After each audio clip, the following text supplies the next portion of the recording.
Good morning বন্ধুরা, কেমন আছো? আশা করি ভালো আছো। আমরাও খুব ভালো আছি। এখন বাজে 9:15। এখন থেকে ভিডিওটা স্টার্ট করলাম। আর এখনো মুড়ি খাওয়া হয়নি আমাদের। মুড়ি ফুড়ি খাবো, খেয়ে দিয়ে তারপরে রান্না বসাবো। এখনো খেয়ে নিয়ে আগে, খেয়ে নিয়ে তারপরে রান্নাটা শেয়ার করব, কি রান্না করব। ঠিক আছে, আজকে রান্না হয়েছে মোপা দিয়ে পেঁয়াজ দিয়ে ভাজা, ডাল, আর তেমন কিছু হয়নি। এটা মেয়েকে খেতে দেবো, তার ভাত।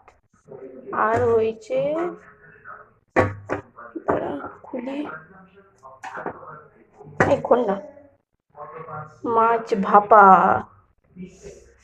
এমনি রুই মাছের ভাপা।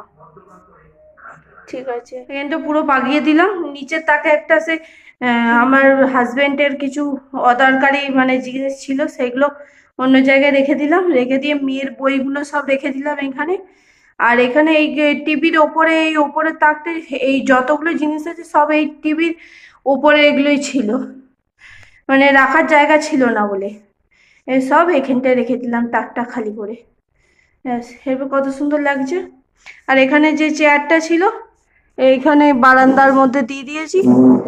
বারান্দাটাও আজকে পরিষ্কার করে নিয়েছি। আর পাখিদের এখানটা পুরো ফাঁকা হয়ে গেল, এখানটা একটু ফাঁকা থাকলো। ব্যাস, বাগাতেই এতক্ষণ টাইম লাগলো আমার। আর এই যে বারান্দার এখানটা পুরো বাগিয়ে নিয়েছি। এদিকটা পুরো ইয়ে হয়েছিল, এলোমেলো হয়েছিল, এটা সব বাগিয়ে নিয়েছি, পুরো পরিষ্কার করে নিয়েছি একদম। সব যা ছিল সব বাগিয়ে নিয়েছি একবারে। দেখতে কত সুন্দর লাগছে, বা ফাঁকা ফাঁকা লাগছে। ঠিক আছে, চলো। আমার মেয়ে রথ নিয়ে বেরোবে বলে বসে আছে এখানটায়। 6:30 বেজে গেলে এখনো বেরোয়নি, বেরোবে পরে। বাবা এদিকে তাকা। ভালো লাগছে আমাদের রথ টানতে, খুব ভালো লাগছে।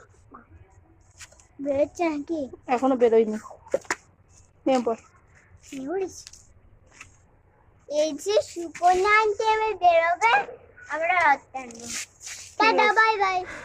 চলে এলাম পরের দিন সকালে কথা বলতে।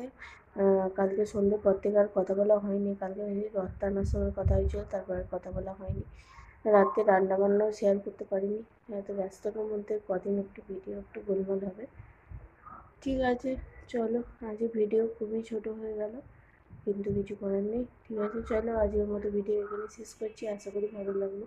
আজকের মতো টাটা, ভালো থাকবে, সুস্থ থাকবে, সাবধানে থাকবে। দেখা হচ্ছে পরের ভিডিওতে। টাটা।